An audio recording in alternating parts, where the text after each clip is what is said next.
com esse projeto de educação em saúde em vídeos, a gente vai trazer várias etapas de doenças, né? Vai trazer discutir várias doenças e como o farmacêutico pode estar interferindo para melhorá-las, para melhorar a qualidade de vida de quem tem essas síndromes. Hoje, a hipertensão arterial, a gente sabe que é um problema de saúde pública mundial. Nós temos uma epidemia, né, de hipertensos. E o farmacêutico hoje ele é parte integrante dessa equipe de saúde e responsável por diminuir a hipertensão arterial, evitar para que as pessoas não tenham e controlar quem tem hipertensão e faz o uso do medicamento. Então, são através de ações, né, que vão ser passadas nesse vídeo e orientações que a gente vai trabalhar com isso. Eu acho que hoje a farmácia, né, e o farmacêutico ele tem uma responsabilidade muito grande, tá, em estar primeiro sendo aí triando, né, as pessoas que possam estar com hipertensão arterial no começo e já encaminhando ela para os serviços necessários. E quem tem hipertensão, quer dizer, manter a qualidade de vida através do uso de medicamentos ou não, de tratamentos não medicamentosos, e acompanhar esse paciente. Então, eu acho que hoje a farmácia e o farmacêutico, eles são elos fundamentais para que a gente diminua ou contribua para a diminuição dessa crise, né, que a gente tem de hipertensão arterial no mundo. Entre tantos avanços que o Brasil, felizmente, vem registrando, traz um grave problema. O perfil de doenças dos brasileiros já não é mais aquele perfil de 30 ou 40 anos atrás. A hipertensão se coloca, neste novo momento brasileiro, como uma daquelas doenças que passaram a ter um papel muito importante e se transformaram em questões centrais de saúde pública.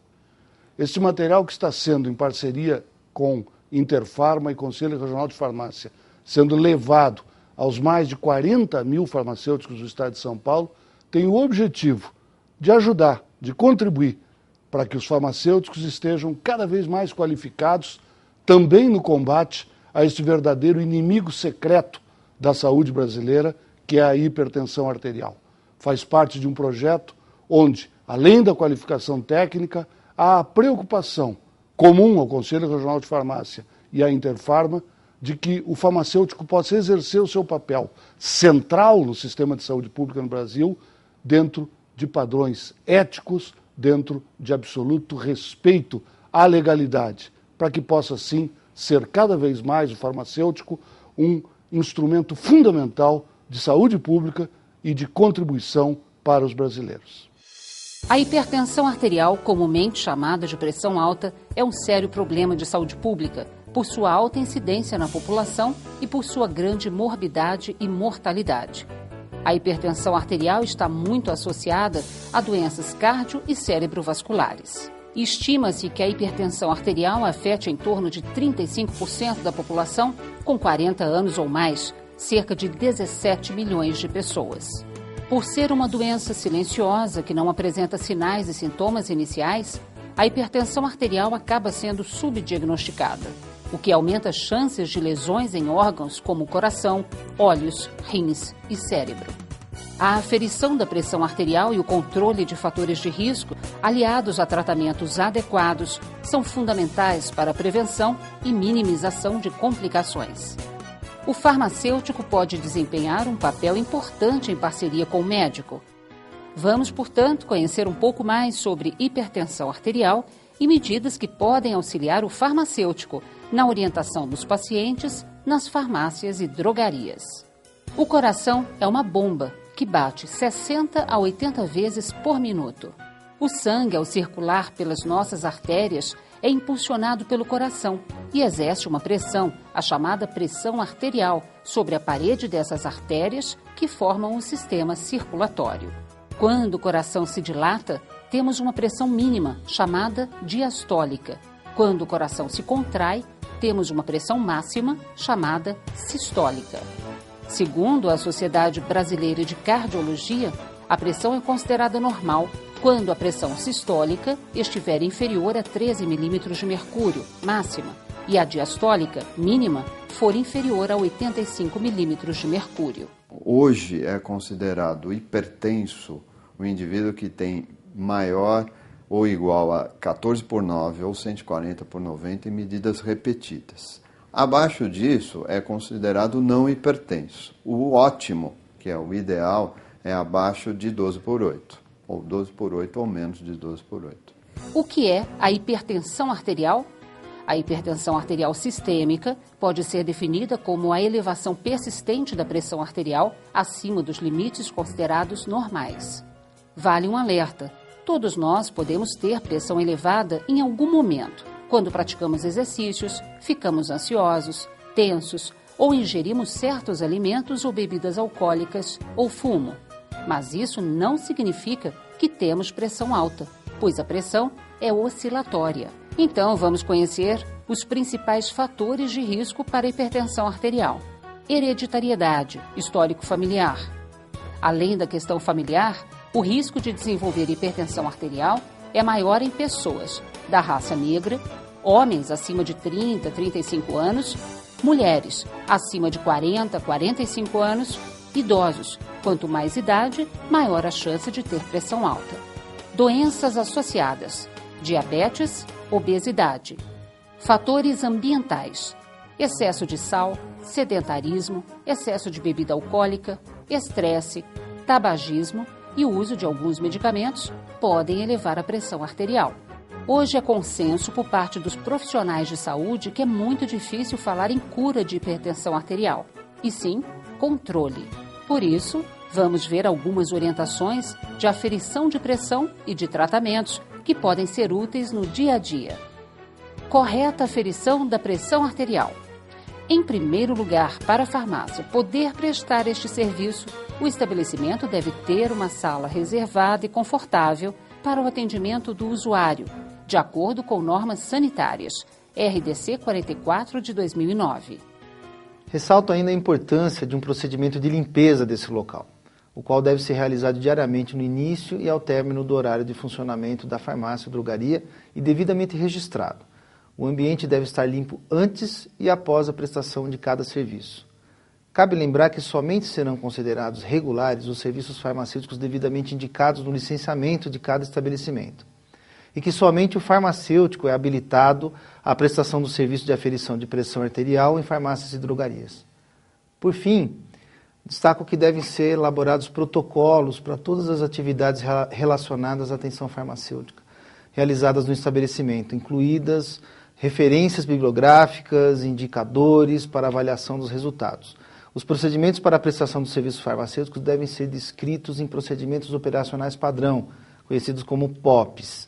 Todas as atividades devem ser documentadas de forma sistemática e contínua, com o consentimento expresso do usuário. Materiais. A farmácia também deve ter esfigmomanômetro, estetoscópio, álcool 70%, algodão, papel toalha, gel com ação germicida, recipiente apropriado para descarte do material. Para a medição de parâmetros fisiológicos e bioquímicos permitidos, deverão ser utilizados materiais, aparelhos e acessórios que possuam registro, notificação, cadastro ou que sejam legalmente dispensados de tais requisitos junto à Anvisa. Devem ser mantidos registros das manutenções e calibrações periódicas dos aparelhos, segundo regulamentação específica do órgão competente e instruções do fabricante do equipamento, conforme determina a RDC 44 de 2009. Ao adquirir um aparelho novo, exija que ele contenha a marca de verificação inicial, que pode estar afixada no instrumento ou na embalagem. Preparo do paciente. Explique o procedimento. Assim, o paciente fica tranquilo e você evita a síndrome do jaleco branco, que é o medo que o paciente tem do profissional, método e que faz elevar a pressão.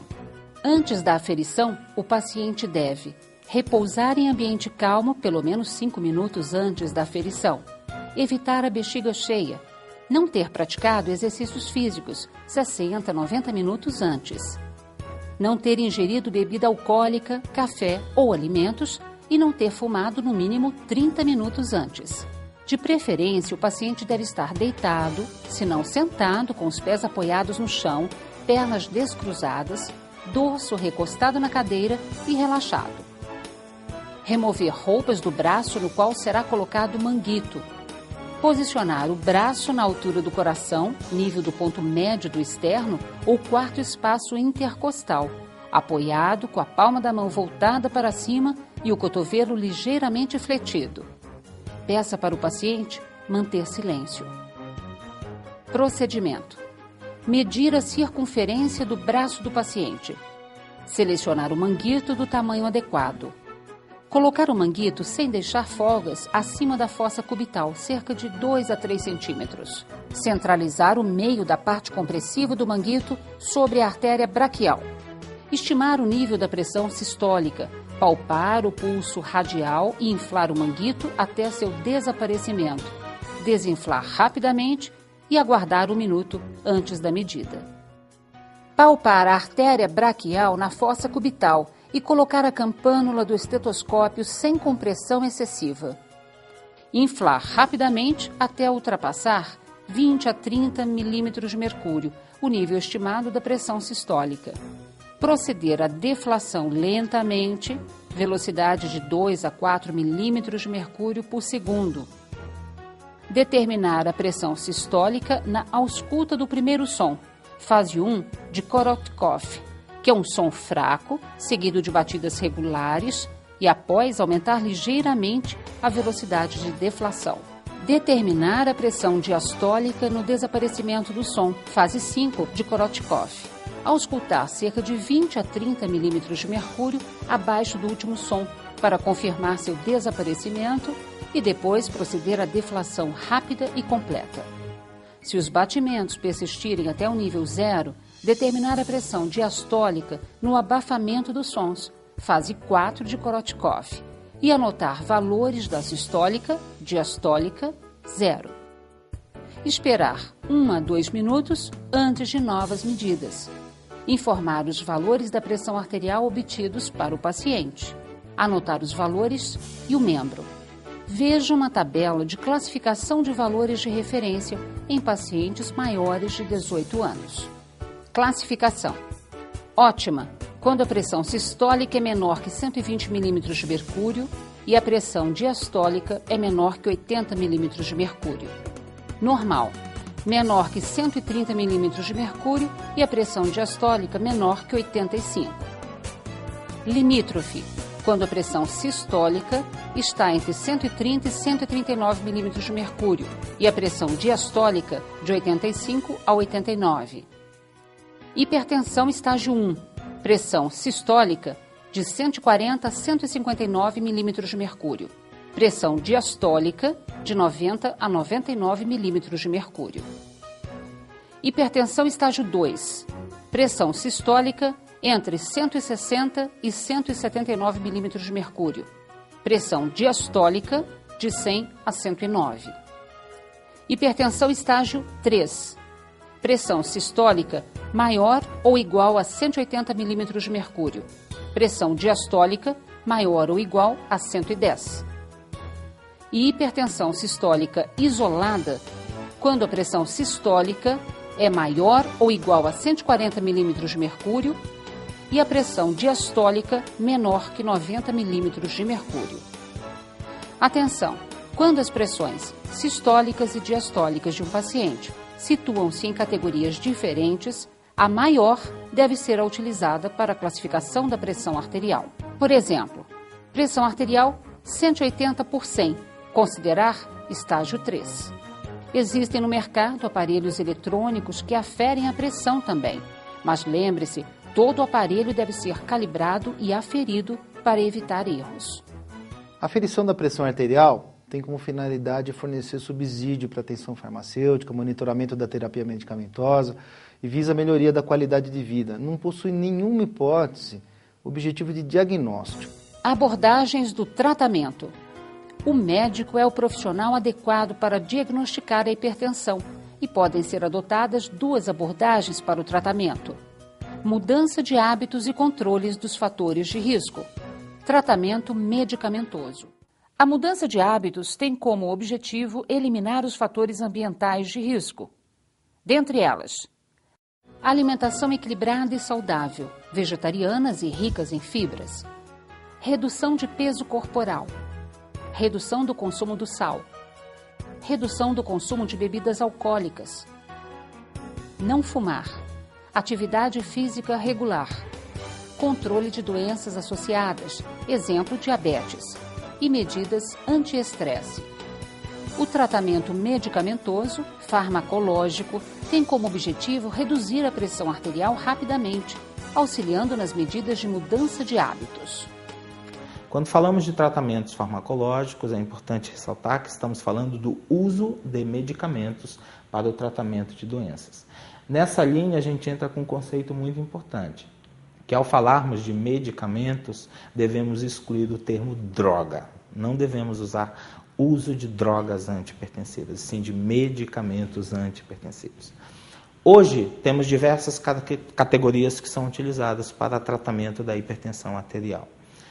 Das mais utilizadas, sem dúvida nenhuma, citaria os diuréticos, que uma vez que produzem a eliminação de sódio, a natriurese, diminuiriam a volemia e, consequentemente, os níveis pressóricos. Sabe-se também que essas substâncias, dependendo do tempo de exposição a eles, também podem produzir vasodilatação, o que contribuiria para a redução também dos níveis pressóricos. Entram também na categoria dos antihipertensivos os agentes que atuam em nível de sistema nervoso autônomo simpático, como os bloqueadores adrenérgicos, os bloqueadores beta-adrenérgicos e substâncias que atuam em receptores adrenérgicos no sistema nervoso central, cujo efeito fundamentalmente seria a diminuição de liberação de noradrenalina ou então diminuição de débito cardíaco e, consequentemente, diminuição da ativação também do sistema renina, angiotensina, aldosterona. Para crises de urgência e emergência hipertensivas, nós temos a utilização de vasodilatadores de ação direta. É importante ressaltar que essas substâncias não são utilizadas rotineiramente no tratamento da hipertensão. São apenas utilizadas em situações de urgência e emergência hipertensivas. Dessas substâncias eu destacaria os nitratos orgânicos, extremamente importantes, a hidralazina, hoje muito utilizada no controle da hipertensão gestacional, e outros agentes que poderiam compor esse grande grupo. Os antagonistas de canais de cálcio têm um papel importante no controle da hipertensão arterial também. Citaria aqueles agentes que atuam no sistema renina, angiotensina, aldosterona, e aí teríamos dois subgrupos, os inibidores da enzima conversora de angiotensina, exemplificado pelo protótipo captopril, e mais recentemente introduzidos os agentes que inibem receptores AT1 de angiotensina 2, que também têm demonstrado efetividade terapêutica semelhante ou muito próxima a esses inibidores da enzima conversora de angiotensina. Mais recentemente, foi introduzido no Brasil um novo medicamento caracterizado como inibidor direto de renina, que inibiria o sistema renina-angiotensina-aldosterona em um nível bem ascendente, ou seja, quando não haveria a formação de nenhum desses peptídeos que anteriormente relacionamos. É muito importante fazer uma monitorização da adesão ao tratamento medicamentoso, posto que no início da nossa fala fora dito que metade dos hipertensos não seguem o tratamento que lhes é prescrito. Então é importante acompanharmos esse usuário para eventualmente evitarmos que ele não tenha uma adesão, que eles tenham, adesão ao tratamento e dessa forma tenhamos sucesso. É importante que fiquemos atentos, enquanto farmacêuticos, aos efeitos adversos que esses medicamentos possam causar. Há situações específicas em que o paciente não pode fazer uso de determinada classe farmacológica. E como temos um arsenal muito amplo, há possibilidade de troca ou de permuta por um outro medicamento que, porventura, possa ser útil e consiga controlar essa condição. Uma questão que eu sempre gosto de deixar muito clara é que a hipertensão arterial, o tratamento farmacológico da hipertensão arterial, ele não deve se restringir única e absolutamente à diminuição dos níveis pressóricos. Se a gente fala de um fator de risco modificável, eu não tenho que me atentar apenas à redução dos níveis pressóricos, mas outros fatores de risco que, porventura, também estejam associados a esta condição e que também devam ser combatidos e, enfim, trabalhados para que a gente tenha sucesso no tratamento da hipertensão. Eu ressalto uma situação bastante contemporânea, é o exercício da atenção farmacêutica, onde o farmacêutico, por meio do segmento do usuário do medicamento, utilizando-se, apropriando-se de uma metodologia própria, metodologia essa própria validada, própria que já é validada na literatura, ele faz o acompanhamento do usuário do medicamento. E esse acompanhamento ele é de extrema importância. Além disso, com a Resolução 44 da Agência Nacional de Vigilância Sanitária, esse serviço farmacêutico é hoje legalmente amparado. Então precisamos ter coragem, precisamos ser ousados, mas também precisamos ter a consciência que temos que estudar, que temos que nos aprofundar nessas metodologias para que, de fato, os cuidados farmacêuticos possam ser feitos adequadamente. Este tratamento deve ser sempre orientado e acompanhado pelo médico. Apesar da eficiência dos esquemas terapêuticos propostos para a hipertensão, o controle da pressão arterial nem sempre é obtido de maneira satisfatória. Verifica-se que, de modo geral, apenas 30% dos hipertensos estão controlados, caracterizando baixa adesão ao tratamento. Então, a hipertensão é o principal fator de risco, ou a principal causa das principais origens de morte no nosso país. Então, as principais causas de morte no nosso país são o derrame, o AVC e o infarto. E a hipertensão é um dos principais fatores que contribuem para isso. Então, se a hipertensão não for tratada, consequentemente, ela vai ser um fator importante para desencadear infarto e derrame. Então, são as complicações mais graves. Ao lado disso, também se não tratada, ocorre insuficiência cardíaca. Então, a hipertensão, principalmente no idoso, é a principal causa de insuficiência cardíaca e insuficiência renal, que são aqueles pacientes que acabam indo fazer diálise. Então, se não tratada a longo prazo, a hipertensão pode causar consequências sérias. E neste contexto, a farmácia e o farmacêutico podem desempenhar um papel importante no controle da epidemia. Como vimos, basta o estabelecimento e o profissional farmacêutico estarem preparados para atender o paciente, aferindo e monitorando a sua pressão arterial, bem como orientando sobre o uso correto dos medicamentos prescritos pelo médico, fazendo um acompanhamento farmacoterapêutico e estimulando hábitos saudáveis. É mais uma atuação responsável do farmacêutico em prol da melhoria da saúde da população.